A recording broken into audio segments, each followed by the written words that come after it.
Right now টলিগঞ্জের আলোচিত এবং দর্শকপ্রিয় একজন তারকা হলেন নীনা সাহা। কেননা এই তারকা তার কেরিয়ার অনেকগুলো চলচ্চিত্র উপহার দেন তিনি তার অনুরাগীদের। সেখানে অবশ্য তার অভিনয় তার অনুরাগীদের কাছে বারংবার নজর কাড়ে। তাই তো অবশ্য অতি অল্প সময়ে অনুরাগীদের মধ্যে আলোচনা এই তারকা। পায়দো এই তারকাকে সর্বদাই সামাজিক যোগাযোগ মাধ্যমে অ্যাক্টিভ দেখা যায়। সেখানে এই তারকা তার এভরিডের আপডেট তার অনুরাগীদের মধ্যে শেয়ার করেন। মোরওভার মাঝে মাঝে বোল্ড অবতারে ক্যামেরার সামনে ধরা দিয়ে বিতর্কের শিকার হয়। যাই হোক, সে সকল বিতর্ক কিংবা সমালোচনাকে এই তারকা সেভাবে গ্রহণ করে না। কেননা টলিগঞ্জের এই তারকা তার ইচ্ছামতো ছবি সর্বদাই সোশ্যাল মিডিয়ায় শেয়ার করেন। সেই ধারাবাহিকতায় সম্প্রতি এই তারকার একটি ভিডিও সোশ্যাল মিডিয়ায় ভাইরাল হয়েছে। মোরওভার তার ভাইরাল হওয়া ভিডিওতে দেখা যায় পিঙ্ক কালারের মনোকিনি পরে ক্যামেরার সামনে ধরা দিতে।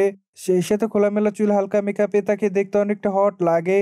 তাই তো অবশ্য তার রূপের প্রতি ইতিমধ্যে ঘায়েল হয় তার অনুরাগীরা। মোরওভার তার প্রকাশ করা ছবির কমেন্ট বক্সে অনেকে তাকে মাই লাভ বলে দাবি করেন। যদিও আবার অনেকে তাকে হট গার্ল বলে উল্লেখ করেন। অ্যাজ ওয়েল অ্যাজ অনেকে আবার তাকে লাভ ইমোজি দেয়। সেই সাথে অনেকে আবার তাকে মায়াবতী বলে দাবি করেন। ওভারঅল সবকিছু মিলে আপাতত ইনা সাহা দর্শকদের মধ্যে এভাবে আলোচনায়। বাই দ্য ওয়ে, বর্তমানে ইনা সাহার হাতে অনেকগুলো চলচ্চিত্রের কাজ আছে। কেননা আগামীতে এই তারকা সে সকল চলচ্চিত্রের শুটিং এর কাজ শুরু করবেন বলে জানা যায়।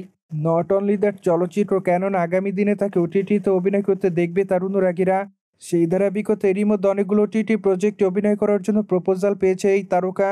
তাই তো অবশ্য খুবই শীঘ্র ওটিটি প্রজেক্টের শুটিং এর কাজ শুরু করবেন এই সুন্দরী। সুতরাং যাই হোক, জেনে তো নিলেন টলিগঞ্জে তার কিনা শাহকে মনোকিনিতে বড়লোকে দেখে তার অনুরাগীরা। মোরওভার এই বিষয়টি নিয়ে কোনো মতামত থাকলে অবশ্যই কমেন্ট বক্সে জানাতে ভুলবেন না। সেই সাথে অবশ্যই আমাদের চ্যানেলটিকে সাবস্ক্রাইব করে আমাদের সাথেই থাকুন আপকামিং আপডেট জানার জন্য।